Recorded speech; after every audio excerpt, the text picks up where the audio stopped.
নির্মাণ শ্রমিক খুব আত্মবিশ্বাসের সাথে পিলারে রড করে পাকা করে দিচ্ছে। ইঞ্জিনিয়ার সাহেব, আপনি তো নতুন, বইয়ের পিতা আর আমার 30 বছরের অভিজ্ঞতা মধ্যে আকাশ পাতালের তফাৎ। আমি যেভাবে রড দিচ্ছি এটা হলো আধুনিক স্টাইল। ইঞ্জিনিয়ার হাবাতে তাইতে তুকে রডগুলো থেকে অবাক হয়ে নির্মাণ শ্রমিক পাই, আপনি কি করতেন? এই রডগুলোর বিন্যাস তো পুরো উল্টো।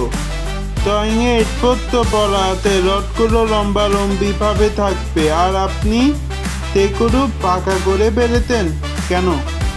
মিস্ত্রি, আরে সাহেব, আপনি তো বুঝবেন না। এটা হলো পাকা ডিজাইন। ভূমিকম্প হলে বিল্ডিং তো আর ধোতা থাকবে না, তাই আমি আগে থেকে ওটাকে এমনভাবে করছি যাতে বিল্ডিংটি তুলে থাকলেও না ভাঙে। ইঞ্জিনিয়ার মাথায় হাত দিয়ে, হায় আল্লাহ, আপনি কি ভূমিকম্পের সাথে পাল্লা দিচ্ছেন? এটা ডিজাইন না, এটা হলো মারাত্মক ভুল। রথের লোড নেওয়ার ক্ষমতা পুরো নষ্ট হয়ে যাবে এটা করলে। নির্মাণ শ্রমিক একটু ভয় পেয়েও মুখে হাতি লেগে, আরে না স্যার, আপনি অস্থির হবেন না। গত সপ্তাহে আমি পাতের বাড়িতে এমন ডিজাইন করেছিলাম, এখনো তো কিছুই হয় নাই। ইঞ্জিনিয়ার সিরিয়াস করাই, পাতের বাড়ির কথা পাচ্ছেন, কাল সকালে মালিক তকর সাহেব থাইতে আসছেন। তিনি ড্রয়িং মেলারে আপনার এই আধুনিক ডিজাইন থেকে কি করবেন সেটা কি একবার ভেবেছেন? নির্মাণ শ্রমিক মুক্তির মতো তমে গিয়ে মালিকটাই বাঁধতেন, মানে উনাকে কি এখন ড্রয়িংটা না দেখালেই চলে না? ইঞ্জিনিয়ার ধোতা হয়ে দাঁড়িয়ে, আপনার এই কাতের মাতুল কে দেবে?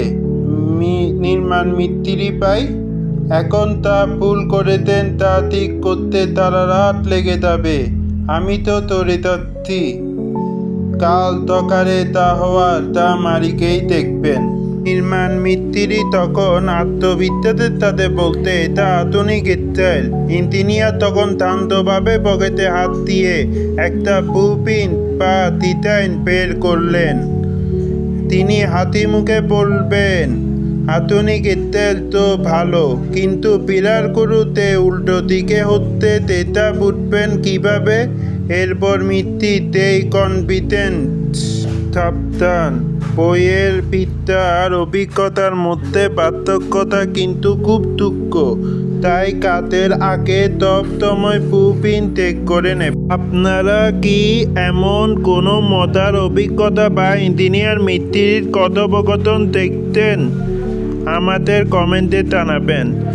নির্মাণ খাতে আধুনিক স্টাইল অবশ্যই দরকার, কিন্তু ইঞ্জিনিয়ারিং পরামর্শ তারা পিলার পাকা করলে কিন্তু বিপদ নিশ্চিত। আমাদের সাথে থাকার জন্য ধন্যবাদ। এমন আরও ইঞ্জিনিয়ারিং কমেডি দেখতে সাবস্ক্রাইব করুন আমার চ্যানেলটি। কথা জানতে, আপনার কি কখনো এমন কোনো মিস্ত্রির সাথে কাজ করার অভিজ্ঞতা হয়েছে তিনি ডিজাইনেতে নিজের বুদ্ধি বেশি খাটান? কমেন্টে আমাদের জানাবেন।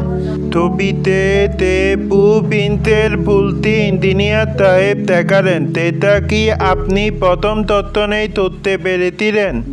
বিল্ডিং বানানোর সময় আপনারা কি ইঞ্জিনিয়ারের উপর বেশি ভরসা করেন নাকি মিস্ত্রির অভিজ্ঞতার উপর? আপনার মতামতের অপেক্ষায় থাকলাম। আমার একটা প্রশ্ন, যদি আপনি ইঞ্জিনিয়ারের জায়গায় থাকতেন তবে মিস্ত্রিকে কি বলতেন? কমেন্টে অবশ্যই জানিয়ে যাবেন।